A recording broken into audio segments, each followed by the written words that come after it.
evening, everyone. On behalf of the League of Women Voters of Westford, I would like to welcome you to this evening's Candidates Night. My name is Laura Dickey, and I currently serve as the League's spokesperson.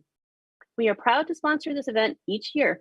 This is our 53rd annual Candidates Night, and our third and hopefully last time hosting it virtually. If you have not yet registered to vote in this election, get over to Town Hall right now. The deadline is tonight at 8 p.m. I'd like to thank both the candidates who are here tonight and all the other candidates who are running. We appreciate the time and dedication it takes to run for office and serve the town. We would also like to thank all town employees and essential workers during what continues to be challenging times for the town. In addition to appearing here tonight, candidates also had a chance to address voters by answering the questions found in this year's Voter's Guide. The Voter's Guide is found on our website at lwv.westford.org. We encourage you to read those responses, particularly for the candidates who are not here tonight. Just a few words about the League. The League of Women Voters encourages informed and active participation in government, works to increase understanding of major public policy issues, and influences public policy through education and advocacy. The League is a nonpartisan political organization of women and men and does not support or oppose any political party or candidate. We always welcome new members, and you can join on our website at lwv.westford.org. Questions for the candidates tonight were generated by the voter submissions and the League. Questions have been edited and combined for clarity. Our moderator for this evening is Joanne Berry from the Acton Area League of Women Voters. She has moderated our Candidates Night many times, and we are delighted to have her back again this year to direct the discussion. Joanne, I'll turn it over to you. Thank you. Just as a reminder, in case you are watching this not live, it is April 13th. So in case anything happens after this forum before the election, we will not talk about it. So tonight we are having three panels, starting off with the uncontested candidates for Select Board and Library Trustee. Each candidate will have 2 minutes for an opening statement, and each will answer a series of questions and allowed 1 minute to respond. So let's begin with the Select Board candidates, and Mr. Hazelton, you may begin with your opening. Thank you to the League for offering this forum to speak to the voters, and thanks to those listening for your time. The past couple of years have been difficult, but Westford has come through them thanks to the resilience of our citizens, dedication of our staff, and the spirit of our volunteers, both in and out of town government. It was also a function of the town's financial position, with strong reserves and adequate staffing and past investment in key areas such as public safety and IT. We must maintain that culture of judicious use of public funds as we emerge from COVID, only to face an uncertain economy. I began my town service with affordable housing, a need that becomes only more urgent as housing costs outpace incomes.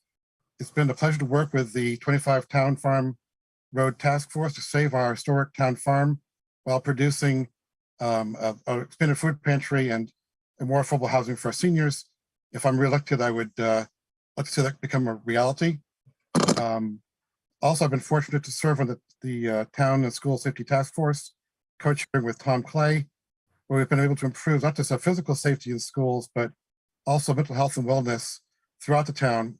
And I look forward to working on that as we move forward. In terms of Town Building Committee, we're looking at a possible 51 Main Street addition.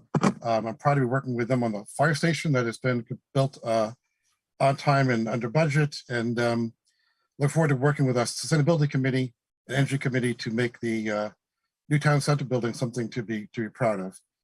And finally, I'm a founding member of the Commission on Disabilities, where I spoke at town meeting to make that commission a reality. I mentioned that we want to make Westford a welcoming place, and even more welcoming. I think now as we think about the challenges of DEI, it's even more important that we work to make Westford welcoming in that regard as well. So thank you for your time. I hope you vote for me on May 3rd. Thank you. Ms. Perriner-Sweet. Thank you. Let me also add my thanks to the League for once again sponsoring this forum. I do wish we were in person. I miss the energy of all of the people in the room, and hopefully, as Laura Dickey said, the next time you do this, we will be in person. So why am I running again? I'm running again because I continue to be committed to this town that has been my home for almost 40 years. I'm running again because over the last 18 months, the town has embarked upon several initiatives that I want to continue to work on, including the town's commitment to DEI, sustainability, and the mental health and well-being of all its residents. The work on each of these initiatives is just beginning and presents opportunities for change, innovation, creativity, and collaboration. I'm running again because I believe I have the ability and a demonstrated track record of bringing people together to meet the challenges posed by the initiatives. I'm also running again because I believe that my years of experience and historic knowledge, which I bring to the board, allows me to respect Westford's past in the context of planning for its future. Throughout my years on the various town boards and committees, I've always tried to create an environment where people can be heard, viewpoints expressed, and where there is an open and frank exchange of ideas. I've always pledged to listen to all viewpoints, and while at the end of the day I may not always agree with you, I do promise that I will always listen to you. I have always had one agenda item throughout my career representing Westford, and that is to do the best I possibly can for Westford and its community. We have a great town. We have great town staff, boards, committees, and residents. It's been my honor and my privilege to serve the community over the past years. I look forward to continuing to do so, and I ask for your vote on May 3rd. Thank you. So the first question, Westford last did a comprehensive master plan in 2009. Do you endorse creating a new master plan? If yes, how will you help make it happen? Ms. Perriner-Sweet. So yes, I certainly endorse doing a new master plan. And I think, as I recall, under state law, we are supposed to do one every 10 years. So we are due for a new master plan. I was privileged to serve on both of the previous two master plans. I would certainly be willing to do so again. I think in moving forward and determining how we're going to address a new master plan, once again, we will form a committee to do so, a committee that will be, I think, as in the past, a joint appointment from the select board and the planning board that includes representatives from all the various boards, as well as from the community residents. It's an opportunity for all points of view to be represented. And if the past is prelude to the future, the master plans that have been created have served our town very well and have served as a plan and a document for the town moving forward. Thank you. Mr. Hazelton. Yeah, I agree that it's not only required, it's also desirable. I think my first committee as a select board member was the master plan implementation committee. So you'll have a committee just sort of designed to create the sort of survey document to elicit responses of what the town perceives the needs are. You have the implementation committee, which works many, many hours with the planning department to set priorities and make those become real. If you think about what's happening with development on Route 110, state mandates for apartment buildings, the need for full housing, rethinking about our commercial districts, there's a lot of compelling reasons to put a plan in place to dictate how we spend our dollars in the future in terms of priorities. And I'd be happy to join with Andrew on that committee. Thank you. Our next question. How might you go about understanding public sentiment so that you could best represent the will of Westford citizens on controversial topics? Mr. Hazelton. I think the key thing is to be approachable. So, and be respected as listening. So people will come to you with those thoughts. Certainly, we have our town emails. We've got some degree of social media presence, but for me, it's really about being at the community garden, being at the farmers market, just being approachable to the community, listening carefully and making sure that when we have requests, if it is yes or no, acted upon or not, acted upon positively or negatively, then we get back to that resident with the resolution. Thank you. Ms. Perriner-Sweet. I agree with Scott. I think the key is that people need to know that you are approachable. They also need to know how to communicate with you. So it's also important that we let the community know, our contact information so they can call us. And I also think it's important that people who call me know that I'm going to listen to them. I'm going to listen respectfully to them and to their concerns. While I will always consider what they have said, I think it's important that they understand that they have been heard and they feel like that they've been heard. And I think to create that kind of atmosphere, I would hope would convey to residents that they can contact me about any controversy that may be affecting and facing the town. Thank you. Next question. Holding select board meetings via Zoom has increased the public's access to your meetings. When and if in-person meetings are again required, will you support strategies such as hybrid meetings to ensure maximum public access to your meetings? Ms. Perriner-Sweet. Yes, absolutely. I absolutely agree. Our attendance through our meetings through Zoom has been terrific and has certainly increased. Hybrid meetings do present a challenge. I believe that we did it once or twice before we went back to full remote meetings. But because of the requirements of open meeting law and making sure that those who are viewing remotely are seeing and hearing the exact same thing that the folks in the room are seeing and hearing, it does present challenges. We already have modified the select board room so that that can happen and occur. I think we still need to look at some further modifications in terms of making sure that those who are viewing remotely can see and hear everything. But I would certainly be committed to moving forward to that with that and making that happen. I think it's very important, and it's a way that we continue to engage our community. Thank you. Mr. Hazelton. No, I agree. I mean, the beauty of the Zoom meetings is that people who are home with children or don't want to be out in the rain and snow, they can be part of the meeting, not just on WCAT, but actually participate with their comments. So I think we want to preserve that. But of course, it's more important to be there together to see facial expressions up front and to have that dynamic. So I do want to get back into town hall. I do want to make it hybrid. It does take some infrastructure.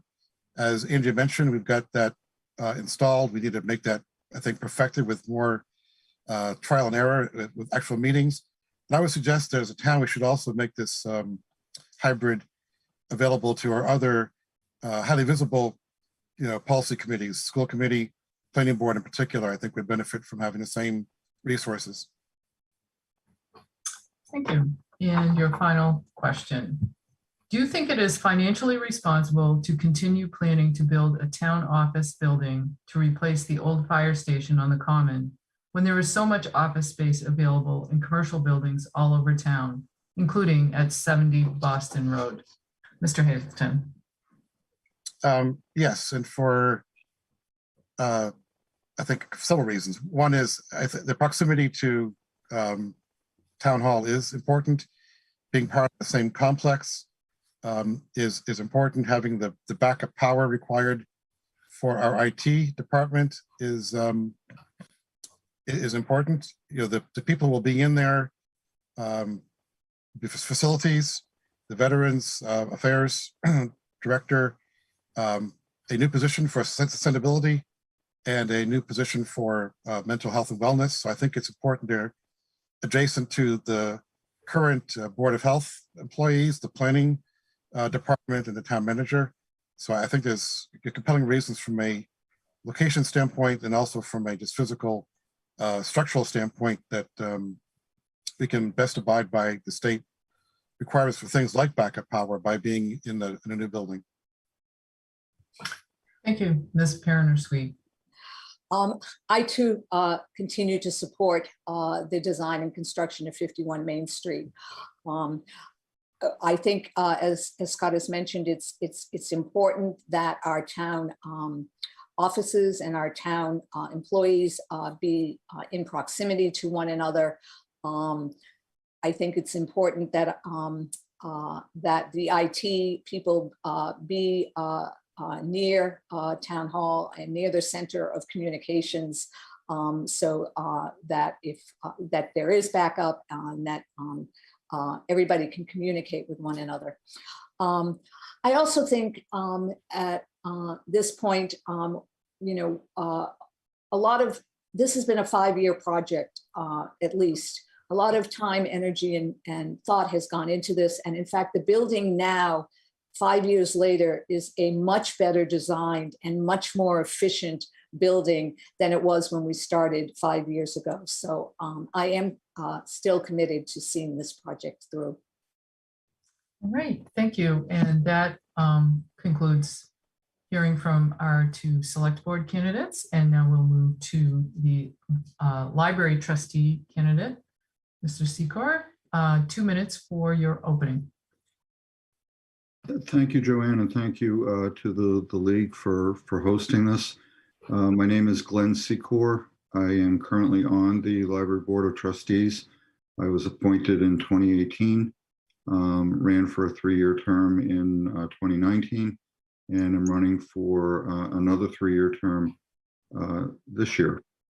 Prior to the Library Board, I was on the Town Finance Committee for a number of years. And I am running for re-election because the library is a valued resource, and I tried to think of ways to communicate that the sort of value, and I came across some statistics.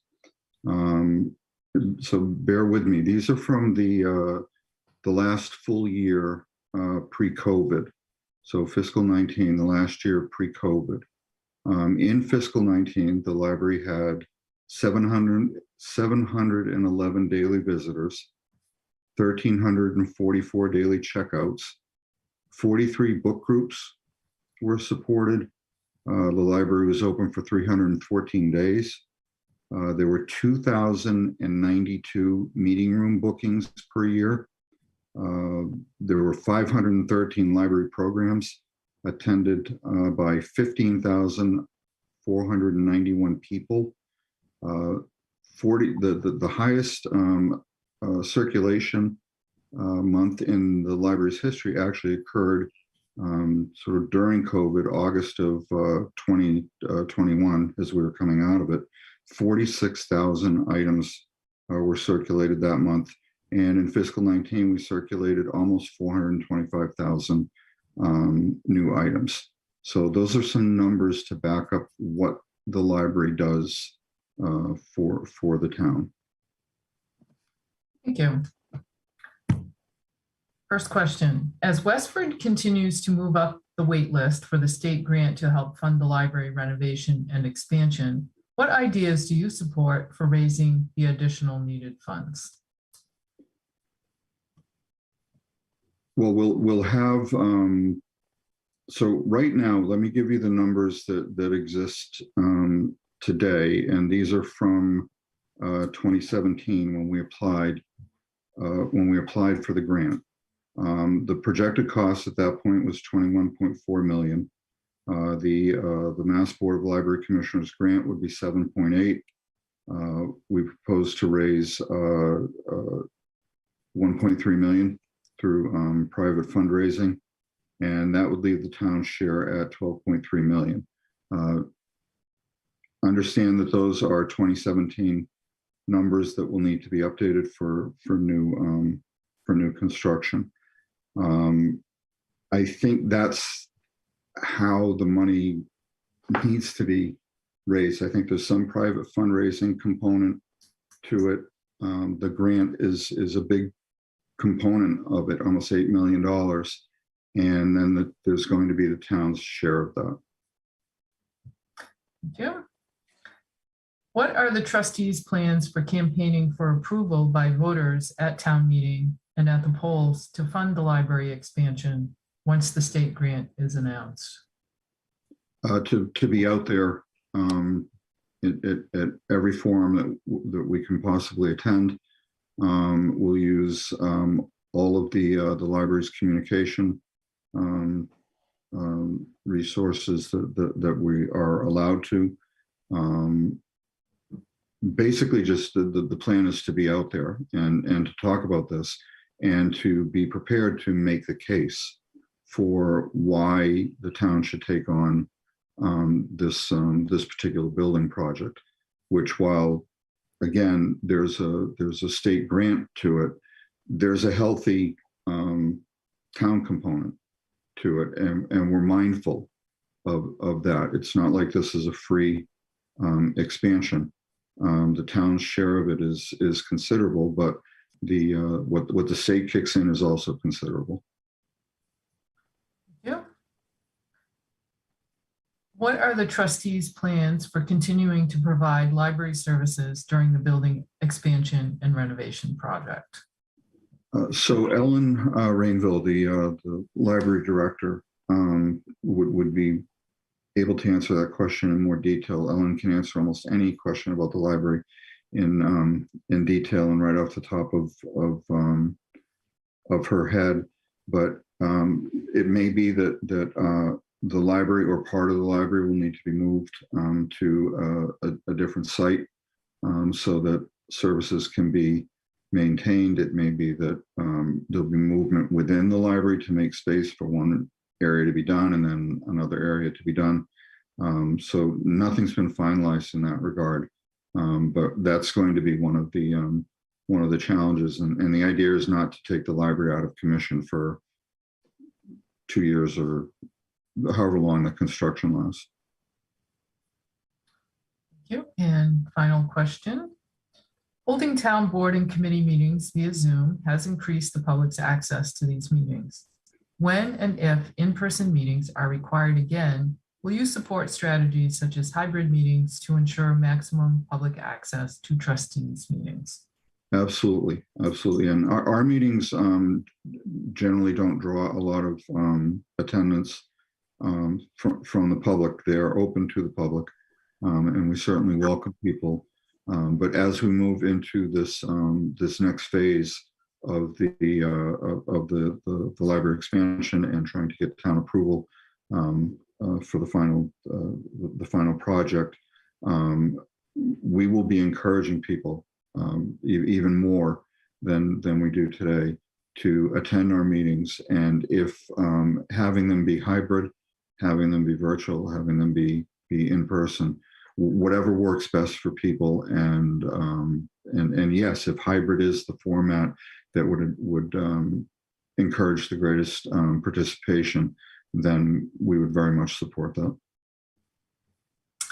Thank you. And thank you to all candidates for participating tonight and continuing to run and serve your community. Thank you. Our next panel will be our candidates for the Board of Health.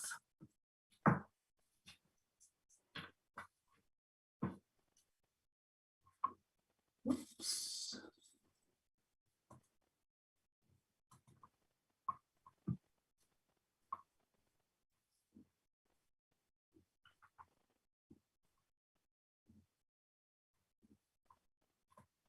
I just need to move everyone around where I want you, which I don't get to do very often. Oops, cannot.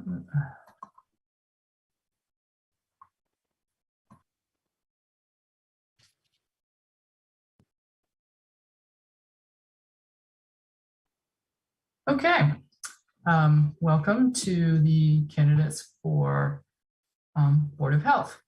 Just a reminder, if anyone in the audience has any questions, you can put them in the Q&A. So first, each candidate will have a 2-minute opening. We'll have our questions with 1-minute response and then a 2-minute closing. And let's begin with Ms. Granger. Good evening. I'd like to start by thanking the League of Women Voters for putting on this night and providing us with this opportunity to speak to all of you. I've lived in Westford now for almost 23 years, and it's been a wonderful place to raise my 3 children. Through the years, I've volunteered in various ways in town, but in particular through schools, soccer, and church. A few years ago, I decided I was at a point in which I could share my passion and background in public health with the town by serving on the Board of Health, and I was thankful to be given that opportunity. I've enjoyed serving on the board, and I would like to continue to serve the town for another term. After living in a developing country, I chose to pursue a future in public health.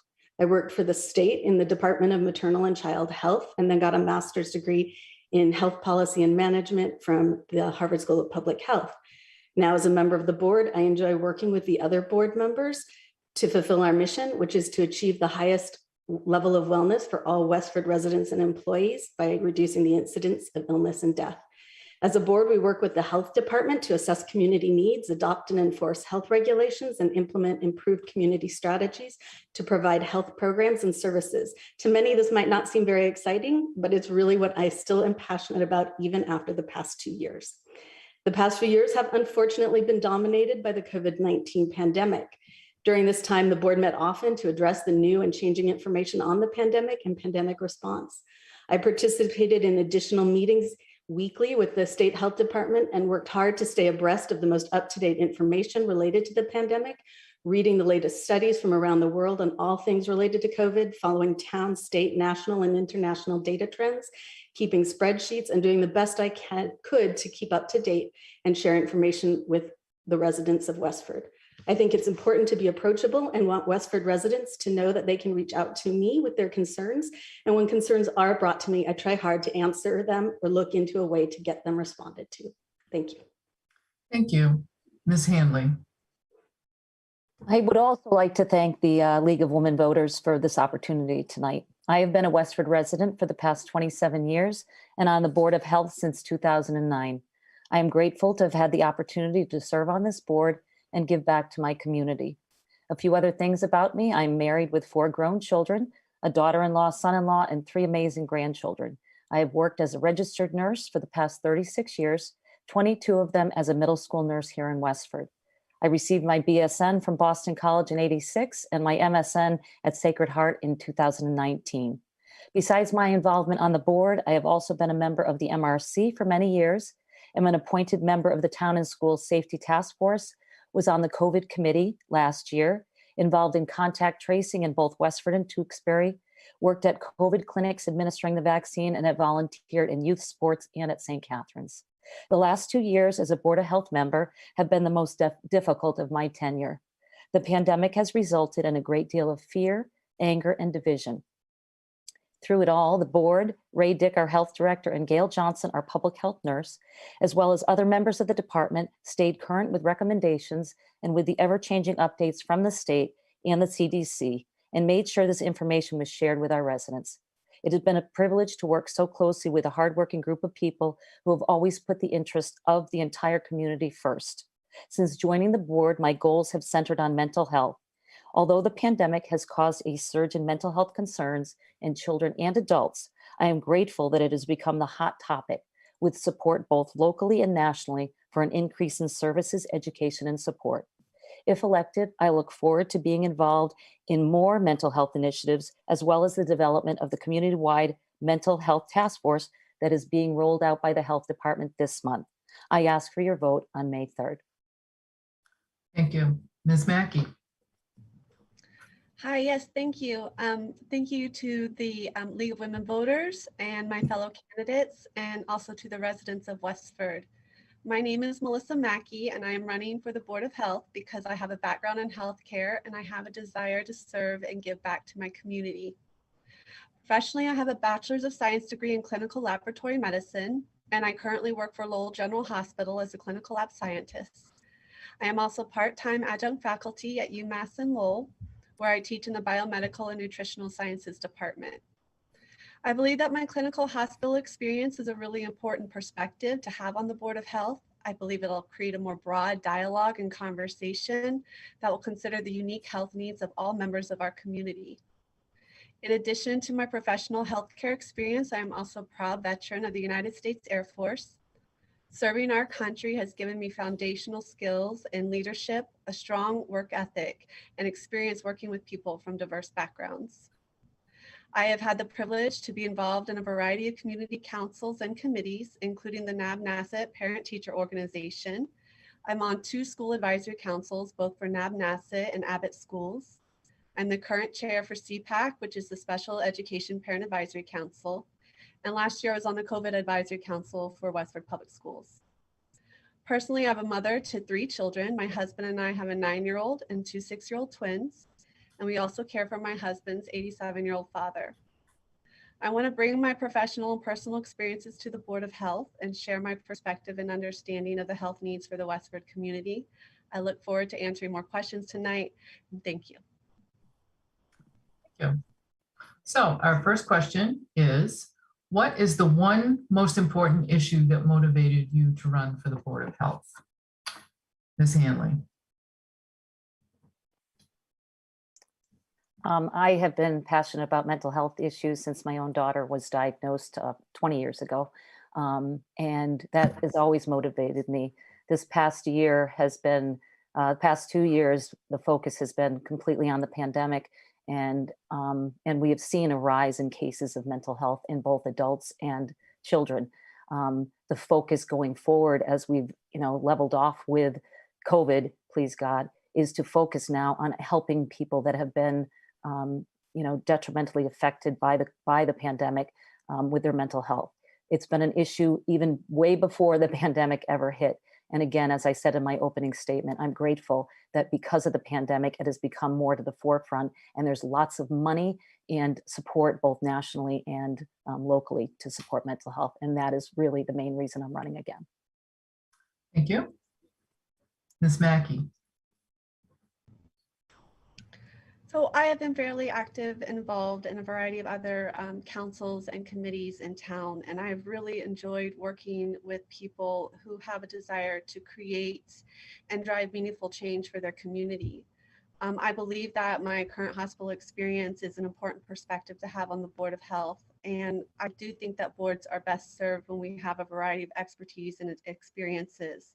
And when new voices come on, they can create, new momentum and generate new ideas. I do think the highest health priority right now is mental health, and that the COVID pandemic has just made this, exacerbated this problem that's already been there. We have mental health crises caused by a variety of reasons, including trauma, but it's also because I think people are just bending and breaking under the stress and anxiety of the last few years. And so I would want to make a focus of us talking about how we can create services in place for people who are both in crisis and then who also just need help managing the normal stress and anxieties of the day. Thank you. Thank you, Ms. Granger. I think overall we're unanimous in this, but I guess my take on it would be that I'd really like to stay on the board to continue to see us emerge from the pandemic, to bring the community back together, to focus on the variety of health needs that have been neglected over the past few years, to focus on mental health, to get back into addressing other community issues, to increase our community education programs, to do a lot of the things that we haven't been able to do to strengthen the community. But clearly mental health is the paramount issue of the moment. And we're thrilled to finally have Sue seeing that as a focus, because she's been advocating for it for such a long time. But overall, community engagement and education in our overall health and well-being. Thank you.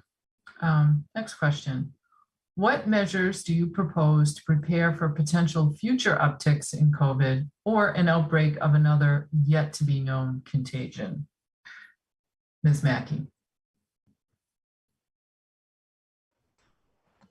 Well, so specifically regarding COVID, I would put this in perspective of my experiences. And I am an essential worker. So in March 2020, when everybody was at home, I was going into work when we had nothing between us and the virus.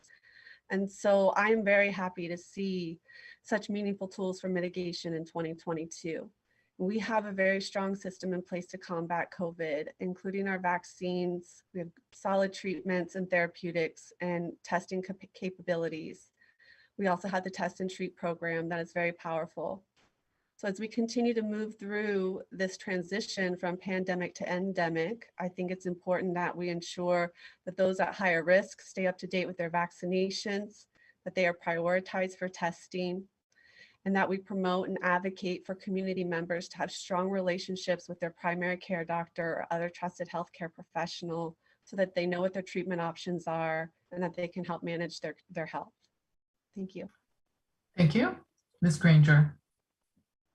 So on the current pandemic and COVID-19 front, I think it's really important that we continue to communicate with the town to make sure that there is education, that people are getting vaccinated, that we understand the risks, and that the fact that at the moment the pandemic is not over, unfortunately, and we are still seeing changes on a rapid pace, and we need to remain active on that. But in addition, we need to learn from our response to the pandemic this time, to review what we did, what went well, what didn't go well, and learn from that, and want to work with the health department to do that.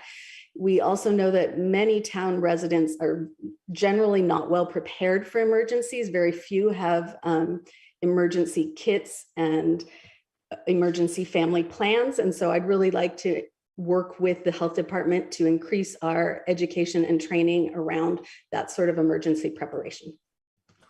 Thank you. Ms. Hanley. You know, we've come a long way over the past 2 years. And I think when the pandemic first hit, we had no idea what we were in for. The beauty of the past 2 years is we now have some history about how the things we've done right and the things we've done wrong. I would like to see the town come together truly in a very more effective way, all of us working together. I would like to see less division among community members about strategies that are being put in place by the town, and realize that it's all about everybody in the community, not a single individual, but everybody has rights in the town, and we have to keep everybody safe. So I think the good news about what's happened with the pandemic is we have some preparation. And as Stephanie said, it's not over yet. So I think continuing to encourage vaccinations for all and to get the boosters and follow the CDC and MDPH guidelines. Thank you. This seems to be a good follow-up that was submitted by at least a couple of people from our viewing audience. What is your position on mask mandates during the pandemic? And would you please, what is your perspective on masks and vaccines, including, but not exclusively, in our schools? Ms. Granger. So as unpopular in many ways as masks are, they were a very important tool that we needed to use during the pandemic. I hope we don't have to bring them back, but there were conversations yesterday with the state epidemiologist about when and if we needed to, and was there a threshold? And she explained, as I think the board tried to explain, though some people had a hard time with this, it's very hard to determine a threshold for this. The situation is constantly changing. It's impacted by vaccination levels, by the variant of COVID that's there and present in the community. And so it's a complex issue, but masks were an important tool in dealing with the virus. And though imperfect, we felt that was an important tool to be able to enable children to be in school and to protect our other more vulnerable members of the community. Thank you. Ms. Hanley. Thank you for the question. It's definitely a controversial one. I work in the school system, and what I've noticed since the mask mandate has been lifted is we are seeing a lot more cases of colds, flu, stomach bugs. So the interesting thing, when people were so upset about the mask mandate, it did actually protect people. And it was always hard for me to hear people saying that masks were dangerous. They're not dangerous. I understand not everybody's in support of masking or in support of vaccination, but as a nurse, I will always advocate for how we can keep the community and as safe as possible. And the more people that are vaccinated, the better off. I hope, as Stephanie said, we don't have to go back to a mask mandate. It absolutely had its place in the school system. I supported everything that went on, even when it was lifted. And again, when we had the mask mandate in town and when we lifted it, as far as I was concerned, it was in the best interest of the community. Thank you. Ms. Mackey. So I would say mandates overall do not create the benefit that we really want. They are incredibly divisive. They create a lot of social unrest and they erode trust. These mitigation strategies we implemented prior to vaccinations, like business and school closures, contact tracings, quarantines, isolations, and masking, these were all meant to be temporary measures to bridge us to vaccines. Many people feel very safe with their vaccine and their level of immunity to COVID. And for a variety of reasons, many do not and cannot wear a mask. It disproportionately negatively impacts certain groups of people, including young children in learning environments, people with hearing and learning disabilities and speech impairments, children with social and emotional challenges, just to name a few. And so because we have such a powerful mitigation tool in vaccines, there are negative impacts to masking, this must be an individual's choice. Thank you. Thank you. Our next question. Responding to the pandemic has dominated the Board of Health's actions for some time. Are there specific new initiatives in other areas that the board should undertake? Ms. Hanley. The health department has a whole list of goals. And unfortunately with COVID, a lot of things that need to be done, like tick-borne illness, updating that site on our homepage, and some of those other things, they've taken a back seat to COVID. So there are a great deal of things that the health department and the board want to do moving forward. Of course, the mental health, there's going to be a task force, and there is already a task force, but the department of the health department itself is forming a group, and again trying to concentrate on things beyond COVID at this point in time. So there are a great deal of things in the health department that are the goals for moving forward. Thank you. Ms. Granger. Yes, as Sue said, a lot was put on the back burner for the past few years. So there are many things that we need to be working on. And as everybody has said, mental health is clearly one of the priorities. But in addition to that, we want to work on tick and mosquito-borne illnesses and education around that. There's definite concern that with climate change, those become even more of an issue. And that's something that people in town have expressed interest in. I mentioned emergency preparation, and we can do more for each community member to encourage ways to be individually prepared. Water supply is an emerging issue at the moment. We've got concerns about PFAS, and we have well water in town, and a lot of people, I would like to see a lot of education for those who are on well water. I think a lot of us, I am new to well water, need to learn more about what that means. And I would like to work with the department to encourage that and increase that education. And we, as a town, need to redo some of our regulations. Thank you. Ms. Mackey. So I think that we could turn our attention to vaping. I think that's something that we've kind of forgotten, dropped off the plate a little bit. We want to focus on education and the health risk associated with vaping.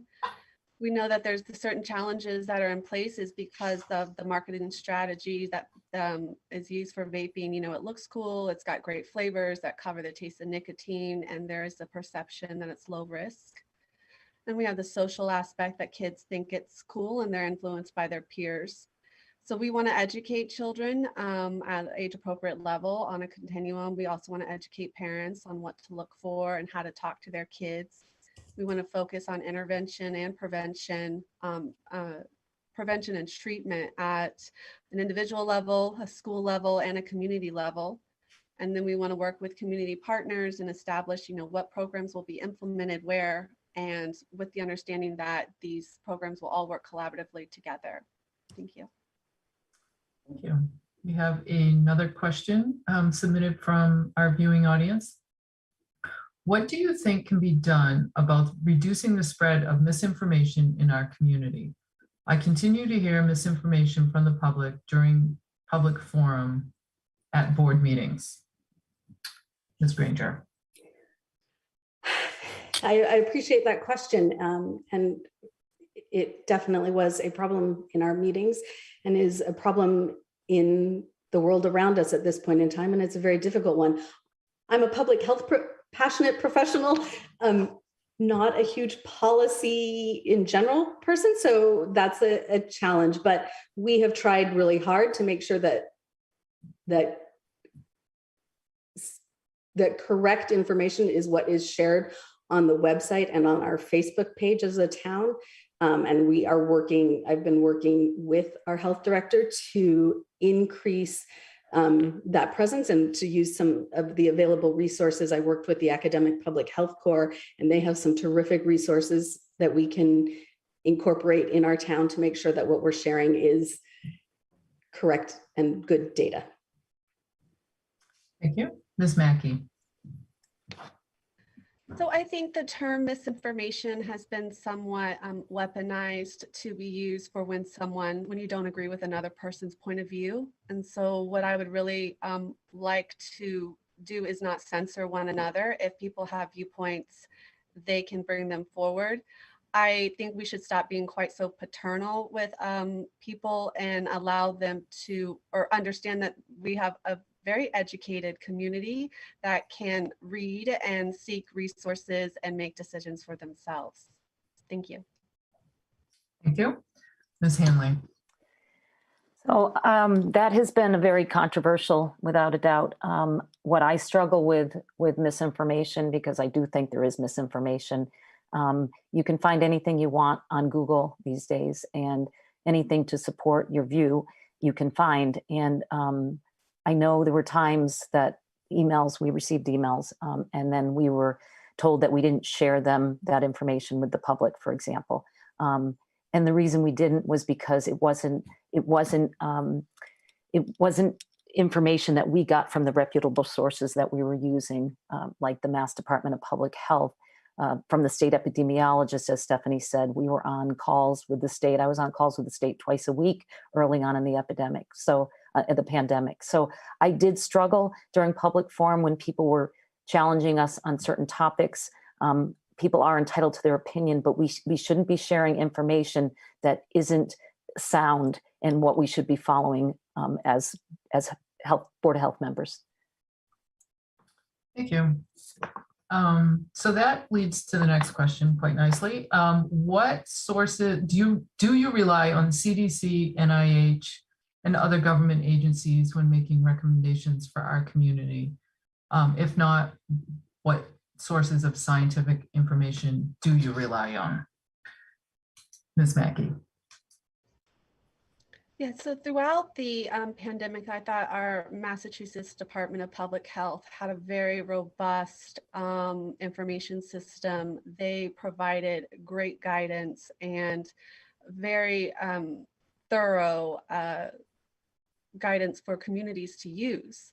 It was when communities decided not to follow that guidance that I think people were getting frustrated. So I do think that we should be staying in line with our state guidance as much as possible. I think the Massachusetts Department of Public Health, as I said, has great resources. I do think the CDC also has good resources to a certain extent. And I think that the Health and Human Services is also a great place to get information. Thank you. Thank you. Ms. Hanley. So I don't think the timer's on. Oh, there you go. So I definitely was following the CDC, MDPH, American Academy of Pediatrics, and again, state epidemiologists. We were blessed with two incredible state epidemiologists that we were on calls with. Their names were Hillary Johnson and Scott Tropey. I have them on email that I can send them questions about anything and everything. And it's been very helpful having, especially from the state level, being able to speak to state epidemiologists about what's going on. So you have to kind of distance yourself from some of the things you read in the news, and you have to stick with what you believe are the best sources. And again, as a Board of Health member, that's really what we were tasked with doing, is making sure that we were sharing information from those sources that we do believe have the best information for the community. Thank you. Ms. Granger. Yes, thank you. For the pandemic, as in dealing with other issues that have arisen, I turned to the State Department of Public Health, the CDC, those calls. I attended also with Sue, with our state epidemiologist. I did a lot of lit searches, and I have a good background and training in public health and in survey design and methodology. So I'm very well versed at reading a study and ascertaining whether it is well designed and relevant information. So I did broad lit searches on all the various different topic of the day to make sure that I was aware of what was being studied around the world, not just here in the United States. I have access to some terrific resources at the Harvard School of Public Health and participated in that. I was part of the Academic Public Health Corps, and they provided a lot of training and information for us. So I really tried to use all resources available. Thank you. We have another audience question. Two young Westford Academy students made a presentation to the school committee a few years ago asking for more and more specific health and sex curriculum. Would you support that? Do you know the health curriculum in our schools? Ms. Hanley. I work in the school system, and I do support increased information to students. I think the big topic that we're seeing is the LGBTQ population, and in particularly the transgender students. There is definitely work that needs to be done in educating people at all levels of school. I know some people feel that it is not the school's place to be talking about it, but I also think that students sometimes need to have it talked to them about because parents are not doing it at home. And I do think that we have to be, the fact that students are coming forward and saying that they would like more education around this speaks volumes, out of the mouths of babes. Thank you. Ms. Mackey. So my children are still very young, the 9 and the 6 and the 6. We have not reached sex education in school yet. So my last experience with that was when I received my sex education in school. I absolutely think that there's a place for it because, human biology is something that's appropriate to be taught in school. And we also know that, pregnancy and STDs were a huge problem until we started having discussions about protection and safe sex.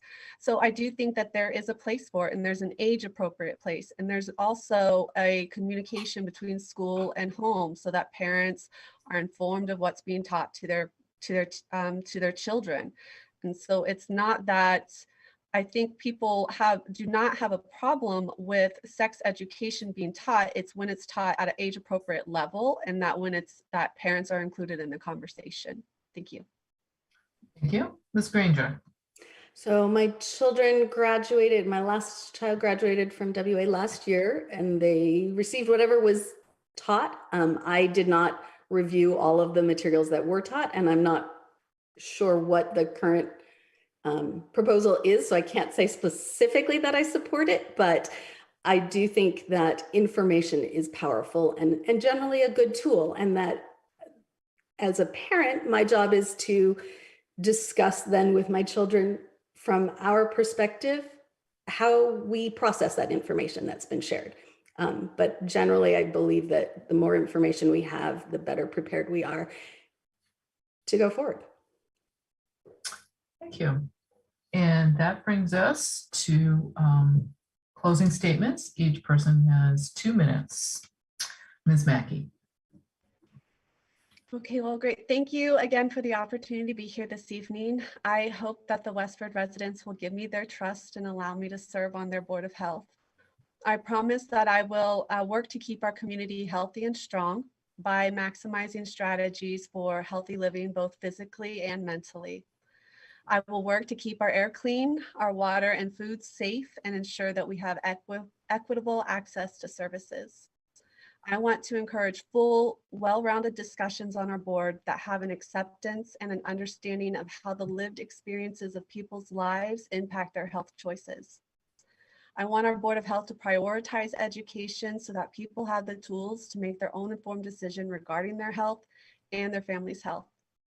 Westford is a wonderful town with great people, and I truly feel blessed to have the opportunity to live here and raise my family. So again, thank you to the Westford residents that continue to make our town a great place to live. Thank you. Ms. Hanley. Thank you to the other candidates, as well as those watching tonight, and to our moderator, Joanne Berry, thank you, and the League of Women Voters for, again, organizing this event. In June, I will be retiring from the Westford school system, where I have worked for 22 years. This past year has been a time of introspection, reflection, and decision-making. Admittedly, choosing to run for the Board of Health again was not an easy one.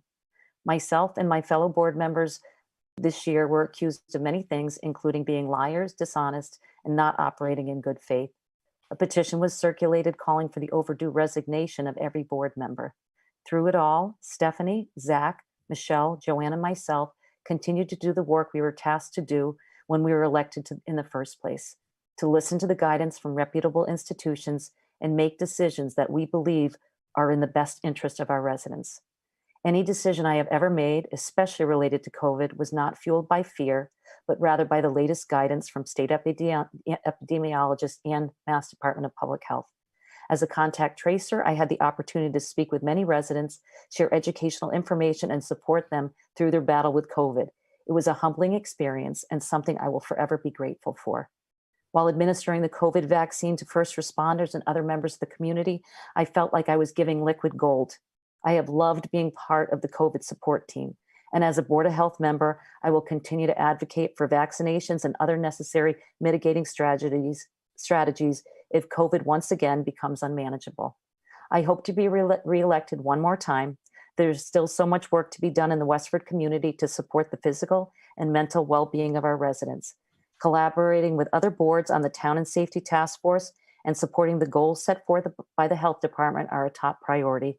The mission of the Westford Health Department is to achieve the highest level of wellness for all Westford residents and employees by reducing the incidence of illness and death.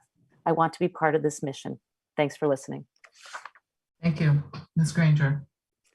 Thank you again for this opportunity to speak. Our health is important, and I appreciate the opportunity to potentially serve Westford on the Board of Health for another term. I look forward to working with other board members and other of the Board of Health and other board members from other departments throughout the town as we work to increase our focus on mental health services, to increase our community education, and to apply what we've learned during the pandemic to make our emergency response even more robust. I'd also like to work to help the department become accredited so that we continue to improve our department and provide the town with the highest level of health services possible. I've really enjoyed serving with the other board members, Sue Hanley, Joanne Belanger, Zach Cataldo, and Michelle Petoniak Crawford, as well as working with the health department. These past 2 years have been very difficult. We've worked hard. And yet, as I mentioned before, this is what I'm still passionate about. I care about healthcare. I care about our public health, and I care about the people in the town of Westford. And for that reason, I would like to run again, or I am running again. I ensure that I will advocate in everything that I do, and as much as with all my ability, to increase our attention to mental health and substance abuse programming, to protect our air and our water, to work on tick and mosquito-borne illnesses, to work on our tobacco and vaping challenges as part of that substance abuse, and to address other important issues. I work hard to listen to the concerns of our residents. I've heard a lot of concerns about increasing community education. I hear that, and I want to work on that. So after serving for 2 terms, I have a better understanding of the health-related needs of the residents of the town, and I look forward to continuing to advocate for them in the future.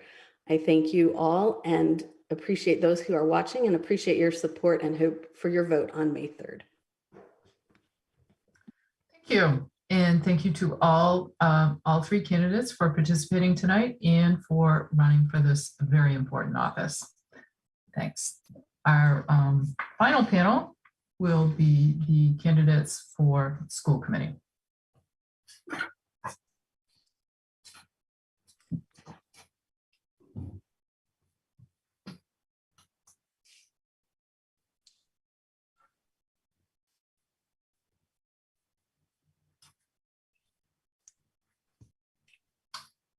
Okay.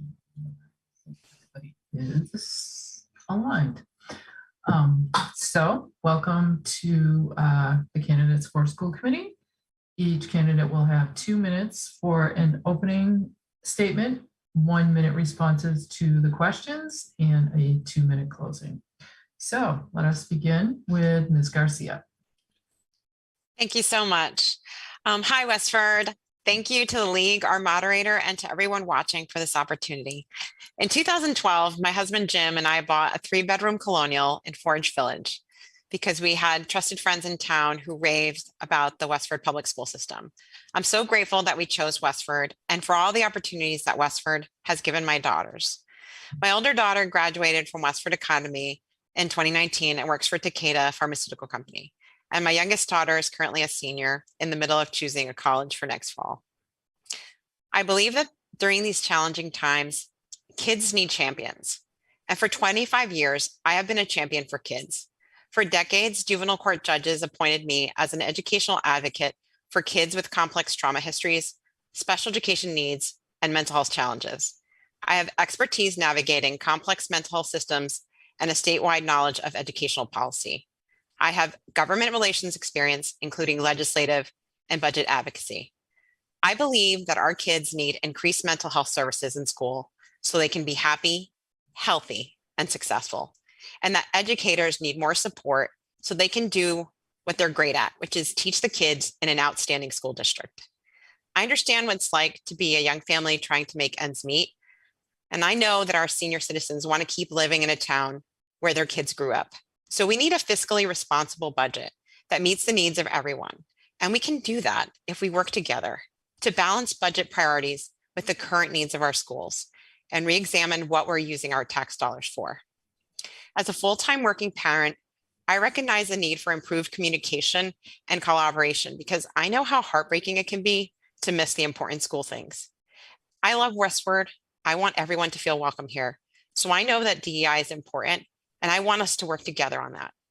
Look, the effects of the pandemic have impacted the lives of our kids forever, and the time to secure their future is now. I want to lend my experience and expertise to help Westford navigate the road ahead. I hope you gave me the opportunity to serve on May 3rd, and I respectfully ask for your vote. Thank you. Mr. Kelly. Okay, good evening. And I wanted to thank the League for hosting tonight. I'm really honored to be here. So my name is Sean Kelly, and I am running for re-election to the school committee. And I'm asking for your vote. I'm asking for it because I believe I represent 2 things: stability and compromise. I bring an experienced hand to the role of school committee member. I have been on the committee since 2019, and since then, we've accomplished a lot that I'm proud of. During that time, we've hired a new superintendent, managed to navigate the worst public health crisis in a century, implemented programs like full-day kindergarten to help working class families, and we need to continue programs like this to help keep Westford as the destination to raise a child. My priorities as school committee member are that we need to focus on social emotional learning of our children. We need to support our special education learners. We need to continue our focus on diversity, equity, and inclusion. And we need to do all of this all while being fiscally responsible. So as we've shifted into a life where the COVID-19 virus is with us, we have to continually be looking at how our children are doing, not just academically, but emotionally. Now, for those of you who do not know me, I have two sons. One of my sons is currently at Nabnasset School, and by day, I'm a trial attorney in Lowell. And in the past 3 years, I've sat on a variety of different committees in town. I've sat on the union negotiations team for the town's largest union, the teachers union, the Healthy Westford Committee, and I've been the school committee liaison to WestfordCAT and the Special Education Parent Advisory Council. So I'm looking forward to the opportunity to being here tonight and expanding on my priorities and my background. Thank you. Thank you. Ms. Kwan. Good evening, everyone. First of all, like everyone else, many thanks to the League of Women Voters and the business sponsors who have supported this event this evening and getting all of the candidates' messages out there in the community. So I am running to be a member of the Westford Public School Committee. It is a first run for me, and I have lived in Westford for over 15 years. I have 2 daughters and extended family in the public school system. We moved to the town of Westford because of its diverse population and excellent academics. It was definitely the right decision for us. And although recently there are certain things that, we as a community have to deal with, we all love our Westford community. My professional experience is in the field of law firm administration. I have an MBA and an undergraduate degree in psychology. So all of the issues, including mental health, are extremely important to me. I was inspired to run for the school committee mainly because I was thinking of the past 2 years and everything that everybody has been through. And it's so important now to look ahead and figure out how do we best move forward? How do we use what we have learned and been through over the past 2 years as an opportunity to make things even better? I think that there are certain issues that need to be addressed. Parents want to be involved in their children's education, and we need to be available and listen and hear. So thank you, and I hope you will vote for me on May 3rd. Thank you. Mr. Lowe. Good evening, everyone. Thank you to the League for holding this event. My name is Derek Lowe. I'm a college senior at George Washington University, studying political science and history, and I'll be graduating there next month. I grew up here in Westford, moving here shortly before I turned 5, went through the whole Westford public school system, proudly graduating as a member of the WA class of 2018.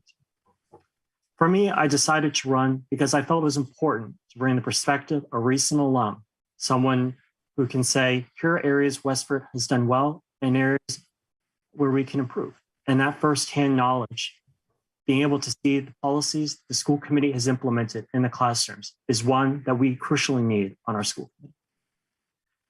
Despite currently finishing college, I've continued to be involved in our town, serving as a member of the town of Westford's Diversity, Equity, Inclusion Committee, where I also serve as co-chair of the subcommittee on schools education, where I've had the opportunity to work in a collaborative manner with the superintendent, school committee, WPSDI team, and community leaders to continue to foster an inclusive and welcoming schools. I'm running because for me, the policies that I'm looking to really highlight and focus on are really about mental health, DEI, and student success. For many of our students, COVID has been a very difficult time. As many of you are parents, I remember very vividly having spent the last year and a half doing classes via Zoom, and it's been a difficult time for all of our students. I'm also looking for perspective of student success, working to highlight that there are other opportunities, not just college, for our students to be able to look to. And finally, as a proud Asian American and son of immigrants, understand the importance of fostering an inclusive community where we all continue to support the community that we love. And I look forward to taking your questions. Thank you. Thank you. Ms. O'Connell. Good evening. Thank you to the League of Women Voters for hosting this tonight. My name is Megan O'Connell, and I'm a candidate for the school committee, and I would appreciate your consideration of voting for me. Some of you may know that I ran also last year unsuccessfully. We moved to Westford several years ago from Arlington, partly because we believed in the school system here. We believed that it was one of the better school systems in the area. I'm running again this year because I think we're at risk of losing that. A very, very real risk. I have 6 kids in the school systems here, 2 at WA, 1 at Blanchard, and 3 at Crisafulli. So I have a pretty big vested interest in the schools here. And I've heard several people, both from this and in the Board of Health, talk about that we've navigated the pandemic. But I think we've navigated it very poorly. And understanding that there's been a huge emotional mental health impact on our students, but there's also been a very significant academic impact. If we look at state MCAS data, looking at 2019 to 2021, on average across the state, the grades 3 through 8, the math scores, the percent of kids that rated needs improvement or failing increased 31%. In Westford, it increased 50%. I would say we navigated that poorly. Now you compound that with looking at all the neighboring towns, our per student spending is lowest. And we also have the highest inflation reported yesterday in 40 years, and the constraints of Proposition 2.5, which are going to put significant burdens on our budget. And those need to be taken into consideration. Thank you. Thank you. Our first question. What is the one most important issue that motivated you to run for school committee? Mr. Kelly. The most important issue for me was creating a district that I was proud of for my son and for my neighbors. So like I said, I do have a son who's at Nabnasset School, and he's on an IEP, and he loves it there. And he's had a great experience at Nabnasset so far. So when I originally ran, I ran for him to make the district the best place possible for him. Now, of course, in the past 3 years, we've been throwing some curveballs with the pandemic, things like that. So my priorities have changed, right? We have to continue to focus on how we make sure that our students are hitting academic achievement indicators and social emotional indicators where they should be for their age. So thank you. Thank you. Ms. O'Connell. Well, several things motivated me to run. Again, I just talked about, academically, I think, Westford, that has historically been viewed as having a great school system, is slipping compared to our neighbors. And I think we need to look at the data and look at the revenue that we have available to see how we can fix that going forward. I also mentioned I have 6 children in the school district. My 2 youngest are Asian. They're adopted from China. One of them has significant speech difficulties, which has been exacerbated over the last 2 years with the constant masking. So I'm coming at this from not only an academic standpoint, but a budgetary standpoint and a DEI standpoint. I bring experience in all of those areas to the table. That's why I'm running. Thank you. Mr. Lowe. So for me, I decided to run because I looked out at the current school committee, and I felt like there was no one who had either grown up in Westford or had gone through the schools. And I felt like, especially someone recently, and I felt like having that perspective there, kind of being an olive branch to help enhance communication and bring that perspective was really important. I think that institutional knowledge of having been in the classroom, having those relationships with administrators and teachers and parents is incredibly valuable. And that's part of it's really what, for me, was why I decided to run. And I felt that also my experience on the DEI committee, especially on the schools education subcommittee, combined very nicely and makes it, I feel, a good place for me to serve. Thank you. Ms. Kwan.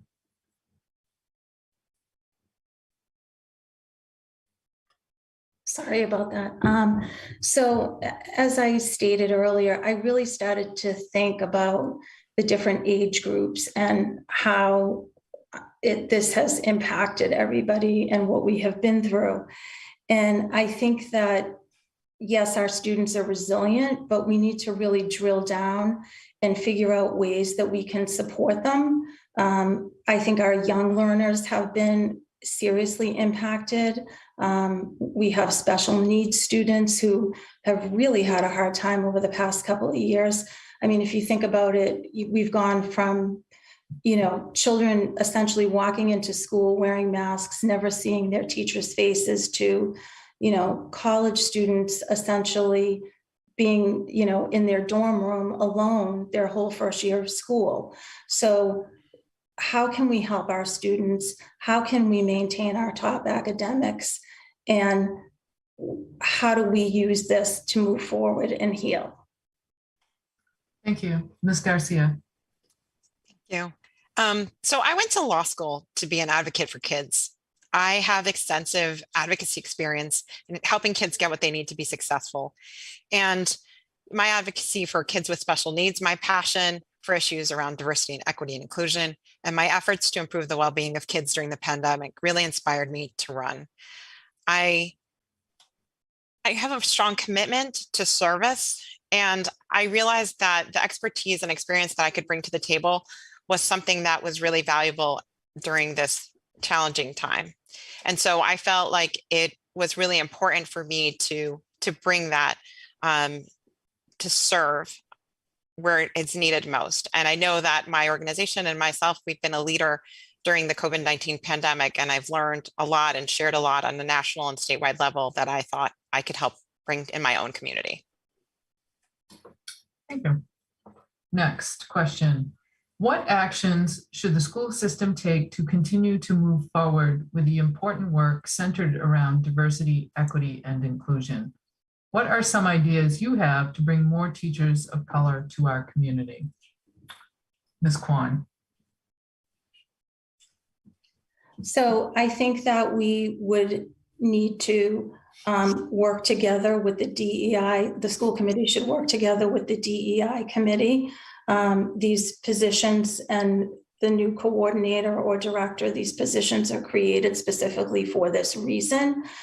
We would need to go out really beyond our area, recruiting, canvassing, finding different talented people to come work in our school area school system that can, add to the conversation. And I think that we as a community need to be able to have these difficult conversations in, safe spaces, and all share our viewpoints and thoughts on this, very delicate topic. I also look at diversity in a broad sense of what it means to each individual, and how they feel about their own diversity as well. Thank you. Mr. Lowe. So, I've served as a member of the DEI committee, and that is an issue that has been brought up regarding the diversity, of the staff. One of the big things I think is important is, as a committee and also when it comes to staff, take a look at where are we posting job openings, right? We oftentimes post them, on the website at WPS, right? But can we expand that right into other pockets and networks that we haven't previously done so, right? I think that is a crucial way for us to be able to branch out and increase the number of teachers of color. I mean, for a personal experience in Westford Public Schools, I did not have an Asian American teacher until I was in the 7th grade. And so for me, at times lacking that role model of being able to say, this is someone who is like me and is able to come to this path, right? That opens up doorways to success for our students. And that's incredibly important. Thank you. Thank you. Ms. O'Connell. I think this is a great question, and I wish I had a perfect answer for it, but I don't. And part of the reason is that, my background is an engineer, and I've been in quality for 30 years in FDA-regulated industries. And one of the things that's key in that industry is understanding what caused something. What is a root cause? And that's one thing that I have not heard much at all in Westford in the last few years. We look at the student population, we're about 21% Asian, I believe, and I think 1% African American, which is not representative of the state. So before we can ask, how can we draw more people in here, we need to understand why they're not here already, why the few that are here are leaving. Only then can we help to figure out how to get people in. Thank you. Ms. Garcia. Thank you. So I lead the work of a statewide advocacy program. And last year, I myself hired over 12 people. And when you're thinking about where it's not just about recruitment, and it's some of what Megan just said, which is like, you need to not only recruit your talent, you need to retain your talent. And the best advertising that you have for your position is your current workforce. So you need to compensate them fairly, you need to support them and train them. And that will be the advertising that brings folks into your community. Now, if you have mentors for people of color, if you are supporting them in a way, then that will be the attraction. But posting in places is a great idea, but that's basically like recruitment 101. Like, you really need to be investing in your workforce, and that's how you retain and recruit excellent talent. Thank you. Mr. Kelly. Great, thank you. So I think that the first thing that we need to do is create an environment that's conducive to this, right? And Marisol touched on this a bit, which is that we have to be offering competitive salaries. We have to be offering pathways for moving up the ladder for people who are coming in to the district. But at the same token, we also have to put our money where our mouth is and create this inclusive district to entice people to come.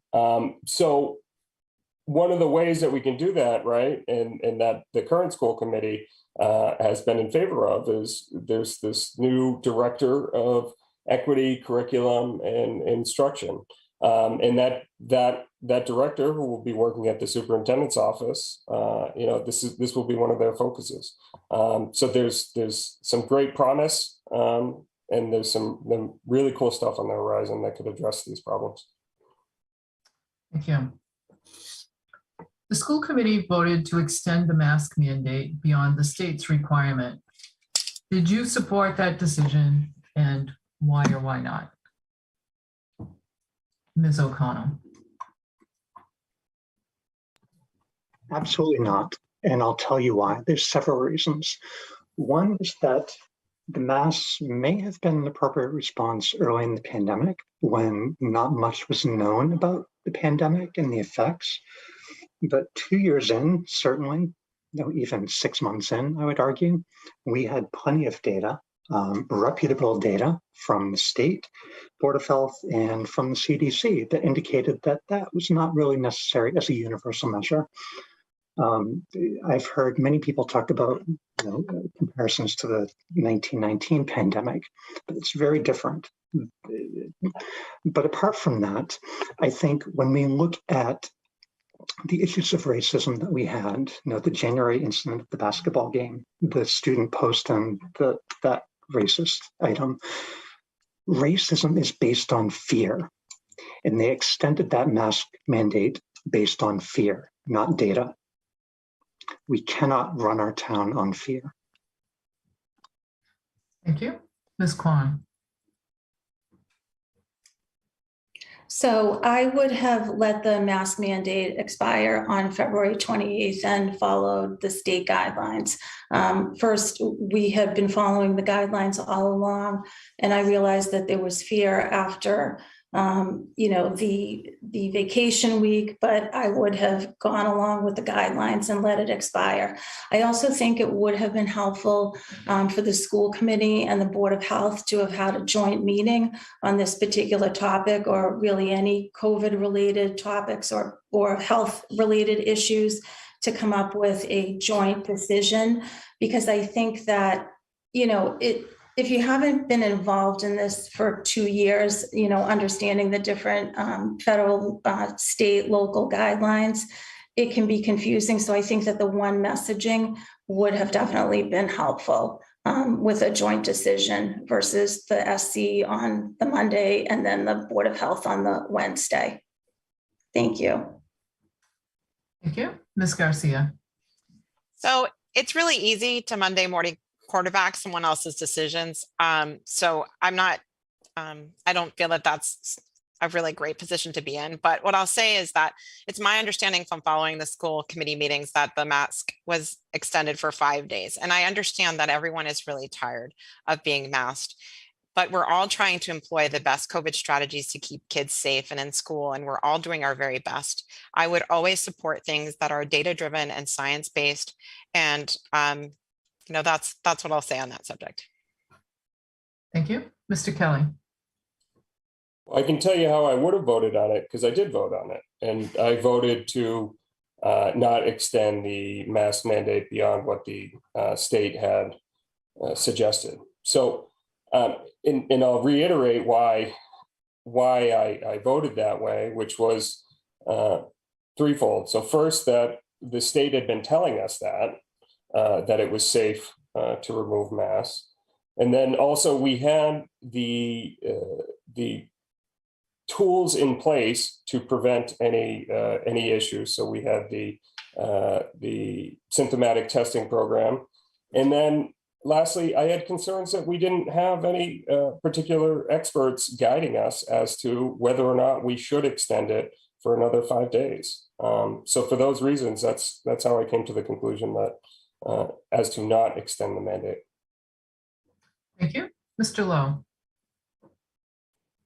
I support the decision to have extended it by the 5 days, and I think it's important to put into perspective, as Ms. Garcia said, that it was 5 days, that it is a mitigation tool, right? And I think it was an appropriate decision to make. Look, I go to a school right now where masks continue to actually still be required right now. So, I'm very cognizant and, very much understand the sentiment that many people in our community feel, the frustration about continued usage of masks and whether or not it's a mandate or an individual decision. Thank you. Next. What specific actions should be taken to better communicate with community members who do not have children in the schools? Mr. Lowe. So as someone who does not have children in the Westford Public Schools, I think it's very important that we provide opportunities outside of the school setting, whether, having forums around town, engage in mailers, in social media, particularly for our more recent alum to continue to stay involved in the community. I think a lot of, particularly for our senior citizens, there's very much an acute awareness of, where their money is going to, particularly with rising property values and so forth. And it's important that we continue to have effective communication. Thank you. Thank you. Ms. Garcia. I think it's really important to communicate with the community. We are representatives of the public to the schools, and it's really important to remember that we have the open meeting law and that anyone can participate. I would also support other forums for communication. It's really important to remember that you can communicate with members of the school committee via email, and that we can make sure that it's important to respect the chain of command. Like if you have a problem with the teacher or class, you should definitely go through the teacher and then the principal and the superintendent and the school committee. But I think that the use of Facebook and social media, I think Valerie has been terrific about this, and she's just definitely a star pupil in this regard. But we can always work to improve communication, and we need to keep in mind that it's really important, especially with the recent issues with DEI, that the community is kept informed so that we can respond as a community. Thank you. Ms. Kwan. Thank you. So I think that we need to be as transparent as possible without breaching any legal or ethical guidelines, of course. I would recommend that we investigate putting a communication subcommittee in place. We have a finance committee, a policy review committee. I think that Dr. Chu does an amazing job of communicating with within the school system and et cetera, but where we're trying to take it to the town, I think that crisis management should be considered. While the whole school was diving into some recent events, it's really hard to communicate with the town and other people in real time. So I think that something like that would be helpful, along with newsletters, public forums, and just Zoom type meetings with town members, in addition to being welcome to attend school committee meetings. Thank you. Ms. O'Connell. It's another great question. I think there's a number of things we should look into, and there are obviously a lot of people in town that don't have children, or at least not children in the school system. And oftentimes they may think that what happens in the school committee isn't relevant to them. Yet the school education takes up more than half of the town's budget. And like I mentioned, we've got tremendous challenges ahead of us, and restrictions on what we can collect in taxes. So it really does affect everyone, whether you have children in school or not. Last year, we only had 12% of people come out to vote, which is horrendous. Whether we need some Facebook page for the school committee or some billboards in town that we can communicate on meetings or things like that, I'm not sure what the answer is, but I think we need to start thinking creatively. Thank you. Mr. Kelly. Thank you. So I think it's an interesting problem, right? It's of note that the schools, that we do have a way of contacting parents through email, right? And Dr. Chu and the administration regularly uses that. There's no town equivalent to that, right? There's no master town email list. There are some things in place that I think that are underutilized that we could use more. So for instance, there's the town manager's bulletin. There's WestfordCAT. Many of my colleagues who are here today have mentioned social media, right? Those are all great things and ways of spreading what's going on in the school committee to our town partners. But I really think what this boils down to is that it's about a school committee member and a school committee having relationships with our town partners, right? So that way, when we need something spread, that we know who to contact and how to contact them and to have them spread that message. Thank you. What financial strategies would you employ to help ensure that the school's budget remains within the schools and the town's means? Ms. Garcia. So I think it's starting off where Sean just left off, which is we need to have a really great relationship with the other boards. At the same time, I'm new to school committee if I'm elected. And so with my fresh eyes, I would be looking at it in a new perspective. I mean, I have experience with state budget advocacy. I know my way around a budget, and I am responsible for my own budget for my statewide program. And so there's a lot of times where we are continuing to fund the same things over and over again. And what we need to do is reassess what we spend and how we spend it. I would definitely encourage community discourse around this, and anything that would be around raising revenue should be an informed community decision. Thank you. Ms. Kwan. Thank you. So to Marisol's point, I view jumping onto a school committee kind of like jumping onto a moving train, and certain things are in place. And so you have to kind of take a look with fresh eyes. But obviously, some of the newer challenges are we have reduced student enrollment. So most important is having a partnership with community subcommittee and the school administration, taking a look at where are we now, where do we need to be? We also need to compare ourselves to other similarly situated school districts. We need to offer competitive salaries, stay within market rate, all of those good things to attract top talent. We need to look at our real estate, optimize those resources, what pockets of space that we have, that could be utilized for other things or support services, things that don't cost money, and just be creative with our finances. Thank you. Mr. Kelly. So I think the solution lies in transparency, right? And transparency in the budget process is what kind of builds trust with our community. So when we do have tough budget asks, people understand why we're making that ask or why we're making a certain reduction. I think there are some things that we've started since I've been on the committee that have attempted to address this. So in the past, the budget just kind of got thrown at the community in the fall, right? Since I've been on the school committee, there's a finance subcommittee which looks at the budget 12 months out of the year and tries to really start making decisions and forecast how things are going to be right after we've passed, let's say, the fiscal year 23 budget. So it's really a 12-month out of the year job that we need to constantly be looking at, and transparency is key. Thank you. Ms. O'Connell. I think it's going to be a tremendous challenge going forward. As I mentioned, we already spend the least per student of any town bordering on us.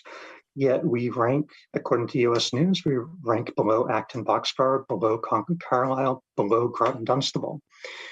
And with inflation reported yesterday hitting the 41-year high, and the limitations of Prop 2.5 and the fiscal constraints of many families around here, we are not going to have unlimited resources to make up for that. I think we need to be creative about how we spend our money and new solutions. For instance, I mentioned earlier that our math MCAS scores decreased from 2019 to 2021 much more than the state average.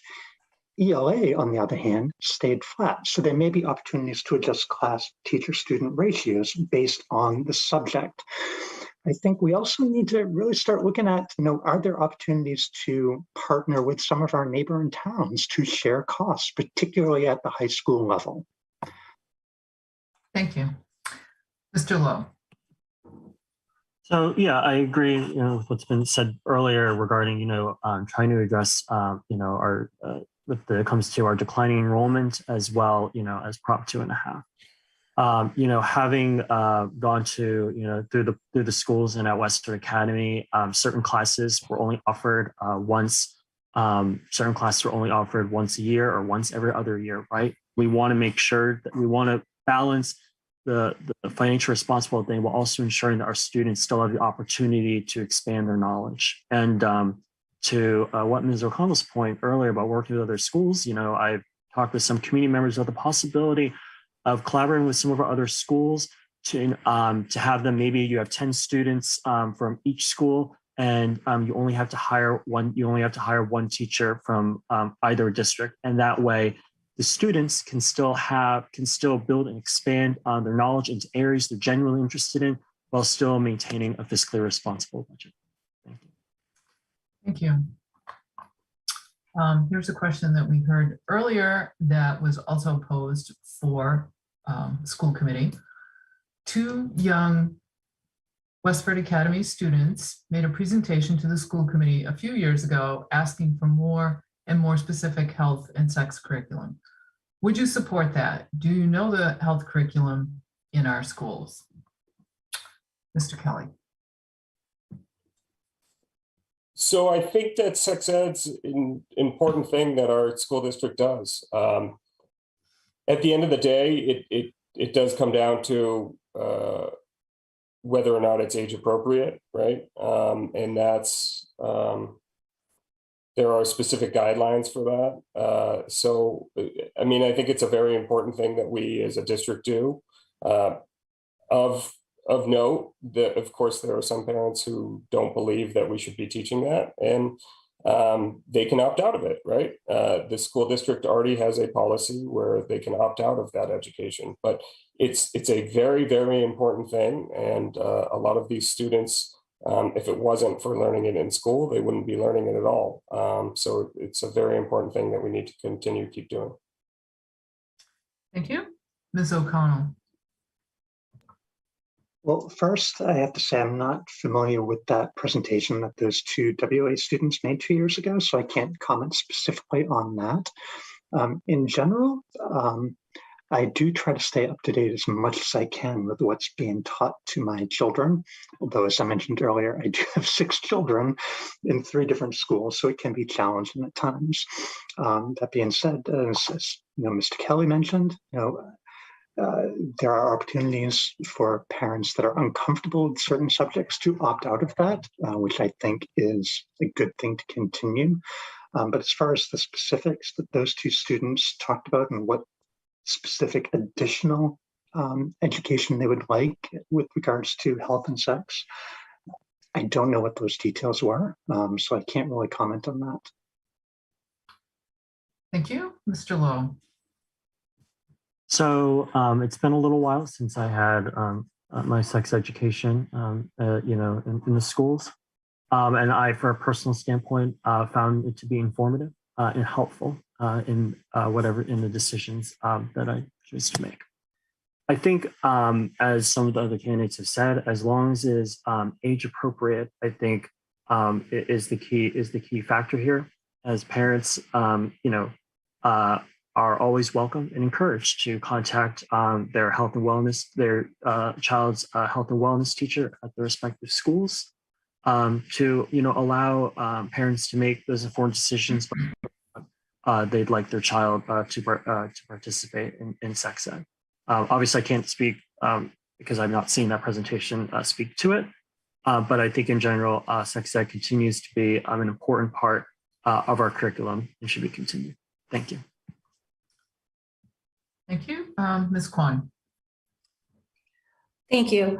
So yes, I would have to take a deeper dive into what's being taught because I'm unfamiliar with the presentation as well. But like everybody else has said, as long as content is age appropriate and content appropriate with opt-ins and opt-outs and the ability for parents to review these types of curricula before they get rolled out, like actually have things posted on a website where people can spend time reviewing it. Because one of the things I think that we have to keep in mind is where we want to have a very diverse and comfortable population, different households feel differently, about this type of content. So that's why I think we need to take the extra mile, communicate, and make sure everybody understands what's being taught. Certainly at the upper levels, definitely content needs to be taught by experts.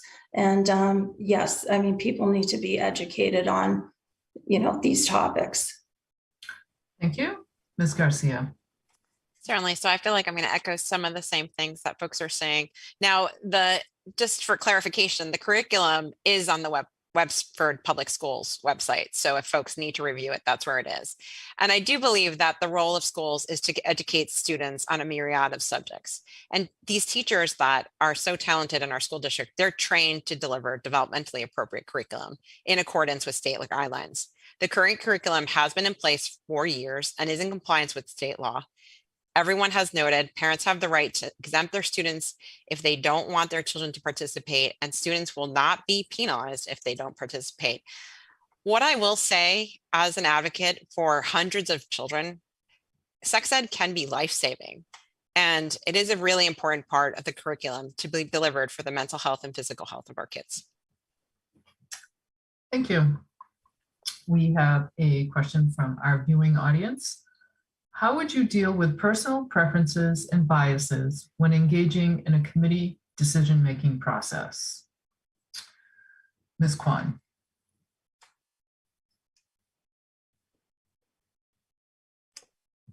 Could you repeat the question Sure. again? Yeah. Thank How would you deal with personal preferences and biases when engaging in a committee decision-making process? Okay, so my own personal biases. I think I would have to absolutely push my own personal biases to the side, because as a school committee member, you are there for the children and what's the students and really what's best for the community. So having the parental dialogue and the community partnerships with parents helping to be involved and guide their children's education, I think is most important. So you cannot use your role as a school committee member, to sort of push forth a certain agenda that you may think, should be in place. I think we have to hear all sides and make decisions appropriately for the, safety of our, students. Thank you. Mr. Lowe. So, having gone through the Westford schools, I certainly know many of the teachers and administrators there.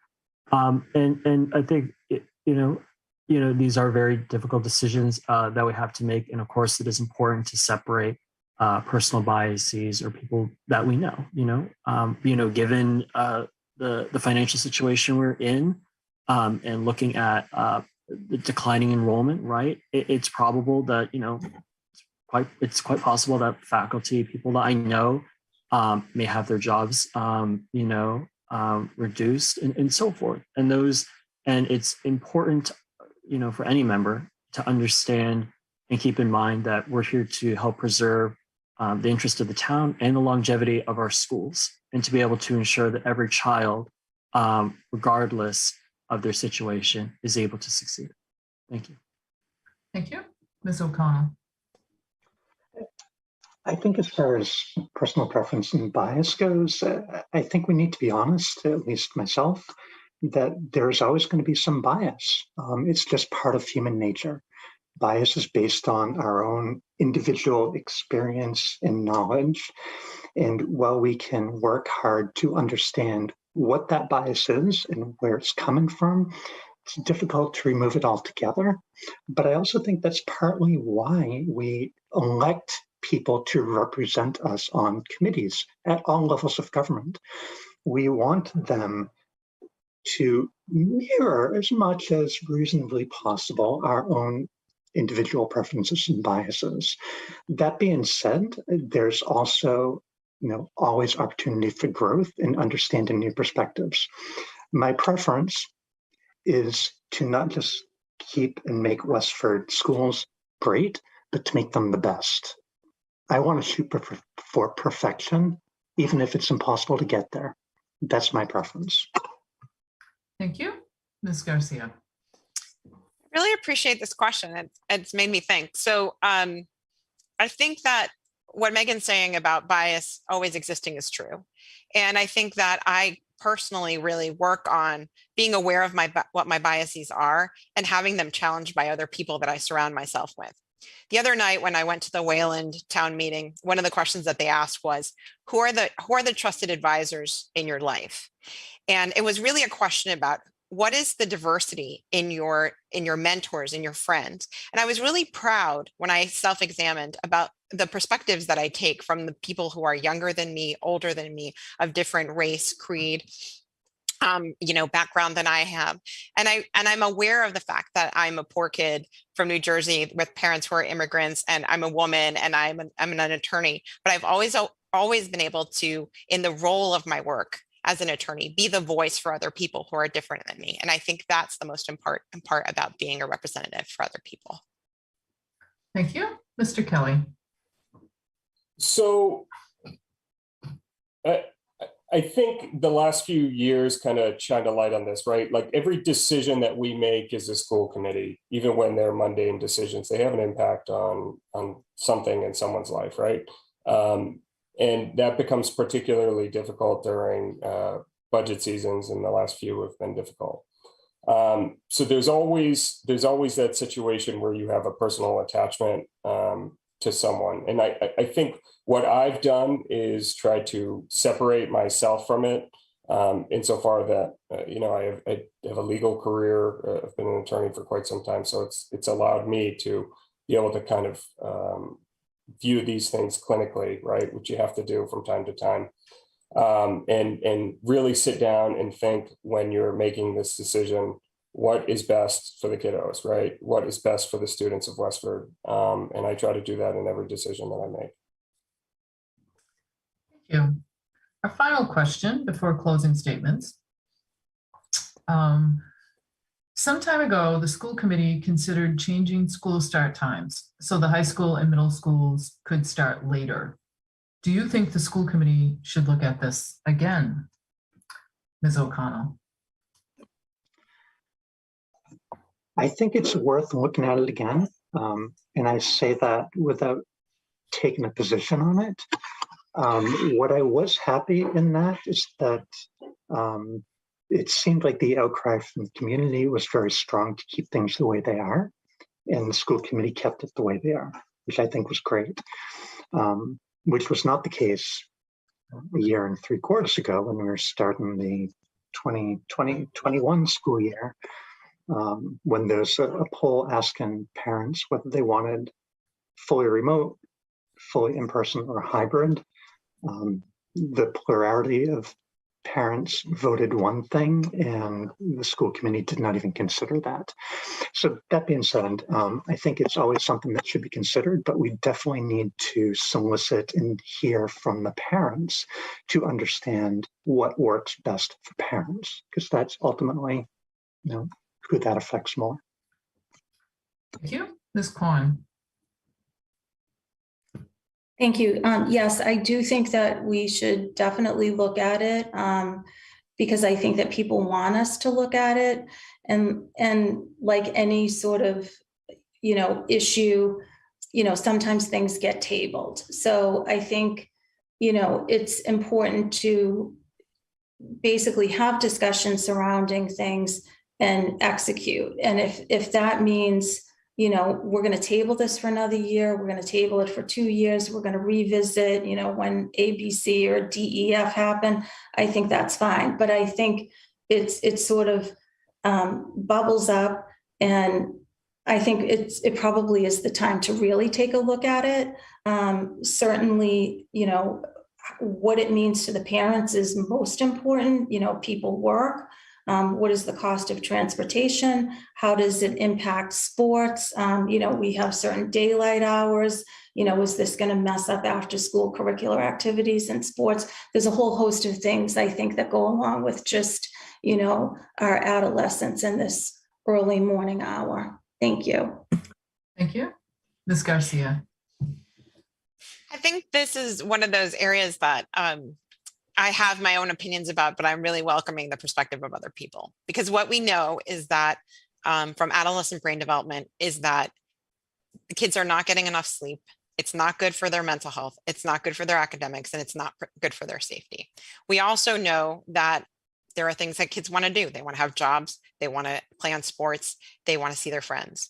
And so one of the things that I saw this week, the school committee do on Monday, was figure out the calendar. Now, this seemed like it was going to be really hard to do, but people put their heads together and they found a solution that served all the needs of the community. And I think that that's what we can do with busing as well. We can figure it out financially. We can figure out logistically. I think there's a commitment from the school committee, and I think there's a commitment from the high school, and I think we can do it. And I think we can do what's right for the kids. Thank you. Mr. Kelly. So this has been a priority of the school committee and myself, which is that it's really tied to the social emotional well-being of our children, right? And this was already mentioned that particularly with the high school students, the fact that they're starting before 8 a.m. It's just not it's not conducive to learning at that age. But what I think what I think was the problem with the last time that this came up was that it was kind of sold as a cost saving measure, right? Like really if we're going to do this and we're going to change school start times, it has to be championed as that this is for what's best for the kids, right? This is what's best for their learning. And we failed to do that last time. But I think it's still a priority for this committee, and that we need to continue to make it a priority. And at some point, we're going to have to sell it to the community again, and we need help from the community in getting this through.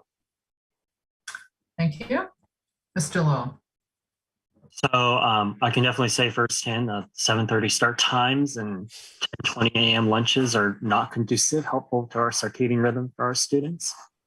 I think at the same time, it is also important to consider a lot of our, if we are going to look, which I definitely think we should look, if we were to change the start time for more of our adolescent students, we have to keep in mind that we do not want, our younger children, going to school in the dark, right? There's a safety component, which I know some candidates have mentioned as well.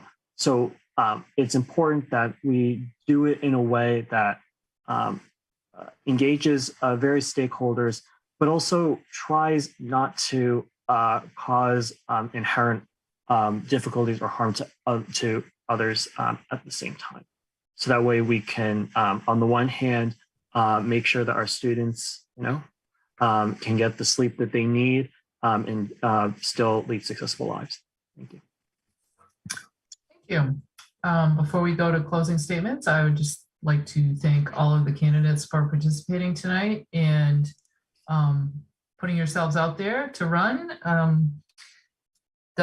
Democracy doesn't work unless we exercise it. So happy to see so many people running. So 2 minutes for closing statements. Ms. O'Connell. Hi, thank you to the League of Women Voters again for hosting this. Thank you for all the wonderful questions. And thank you to anyone that might be watching this tonight or at some point in the future. As I mentioned a few times tonight, I feel really passionate about joining the school committee for a number of reasons. First and foremost, I have 6 children in the school system here. I am very tied into what is going on at multiple different schools. I see the negative effects that the last 2 years have had on many of my children. Despite good intentions trying to work through the pandemic, we have suffered as a town and as a school district. Again, I mentioned how our math MCAS scores for grades 3 to 8 have regressed much more than the state average from 2019 to 2021. I've mentioned how we already spend more per student, or the least amount per student among every town that borders us. Acton, Boxborough, Concord, Carlisle, Groton, Dunstable are all ranked higher than us already. When you combine that with the inflation that is hitting us as a country right now, again, yesterday it was announced that we hit a 41-year high, which is from before Prop 2.5 went into effect, which limits the resources that we'll have going forward. All of these things are going to be serious problems going forward, much more serious than the pandemic was from the last 2 years. And I, for one, want this school system to be the best in the state, not number 30. I want it to be the best in the state. And I don't hear anyone else talking about that. So I ask you to give me your vote on May 3rd, and I thank you for your support. Thank you. Mr. Lowe. First of all, thank you to the League for hosting this event. I really appreciate the engaging conversation. So I just reiterate a few points. As a recent alum, I think it's important that we have someone at the table, which we currently do not have, who has gone through the schools and has seen firsthand how the decisions our school committee makes reverberate down to the classrooms and the teachers. That institutional knowledge inside the classroom is something that is really vital and something we should bring. On the DEI front, I'll share this anecdote. In high school, I was flipping through an English textbook and I noticed that we had stories about Asian Americans, yet we never talked about them, even though the resource is already there. So we already have those resources, some of those resources in our disposal. So let's work together to try to build on that. So that way students can see various paths to success and not just ones that they see right before them, because we currently have a significant gap. On the student success front and mental health, I think it's time for us to have a conversation and look at possibly reevaluating how we look at GPA to ensure that our students are taking the classes because they're genuinely interested in. I had classmates of mine that would take classes simply because it would boost their GPA, not because they were genuinely interested in it. Let's change that so that way we can have classrooms that are full of vigorous discussion, which helps both our students and our teachers in the long run. It helps us build a more educated and well-rounded community. I want to thank you again for the opportunity. Please feel free to check out my Facebook page. Feel free to email me at derekforwestford@gmail.com. And please, I humbly ask for your vote on May 3rd. Thank you. Thank you. Ms. Kwan.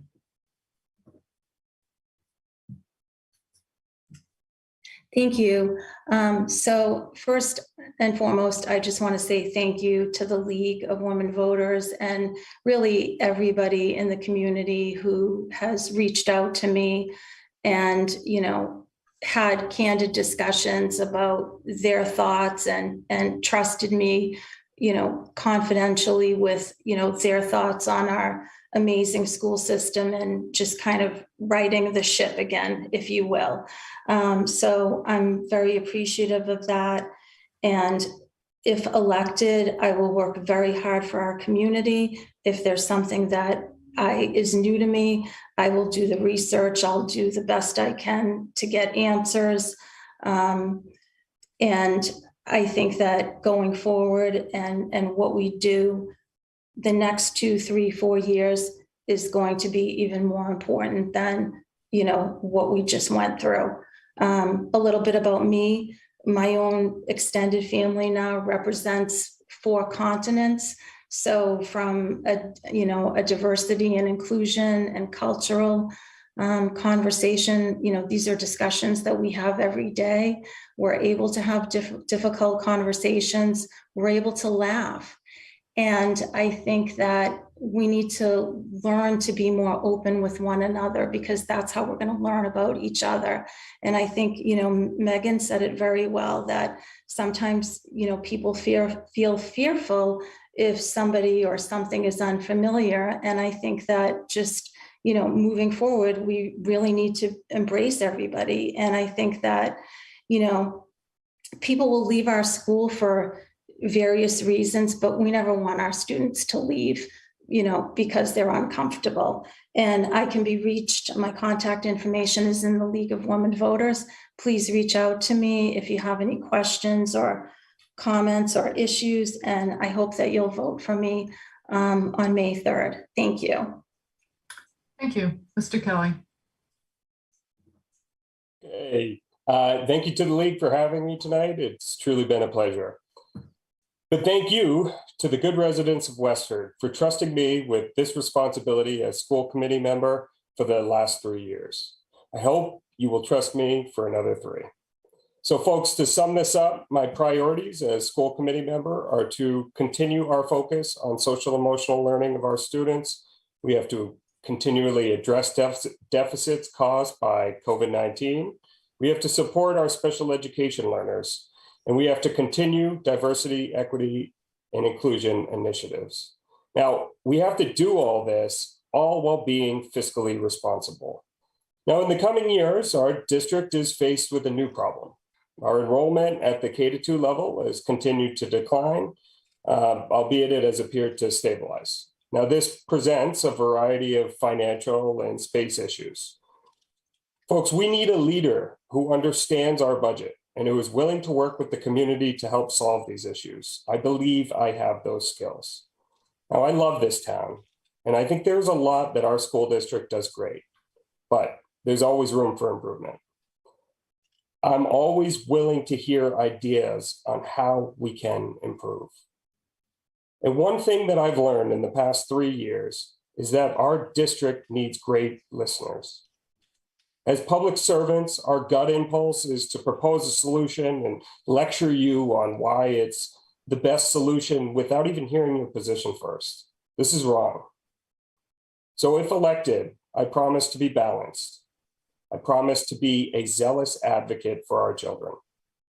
And I promise to always be open to having a conversation with you, even when it's a tough conversation. Thank you, and I'm asking for your vote. Thank you. Ms. Garcia. Thank you so much. Hi, Westford. I hope that you had the opportunity tonight to get to know all the candidates better. And I hope that you heard that I believe in open, transparent, and forthright communication. And I will always consider opinions different than my own. I will listen to the concerns of the community, and I will amplify the voices of all students. I have a history of relying on evidence and data to inform my decisions that are in the best interest of kids. And I'm committed to increase mental health provision in schools and for systemic change, including a more flexible curriculum.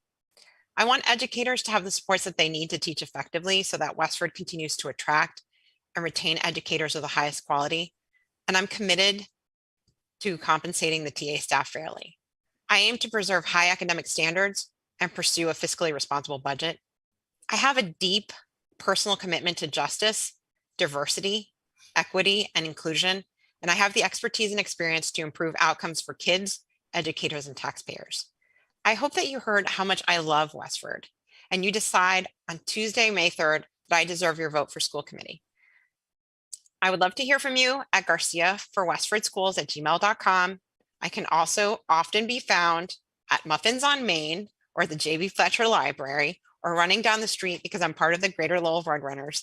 And I am really eager to chat with you. Good night, Westford. Thank you once again to all the candidates. And I'm not sure if somebody is coming back on from Westford League. Yes, there she is. I am. Yes. Hold on. I'm just going to fix things up here. And thank you so much, Joanne, for moderating this evening. It was a really great conversation. Thank you to the candidates for participating. Thank you to WestfordCAT for recording and streaming the event, and to the many league members who worked to make this evening possible. Remember to vote on Tuesday, May 3rd. Polls are open from 7 a.m. to 8 p.m. Thank you and have a good night.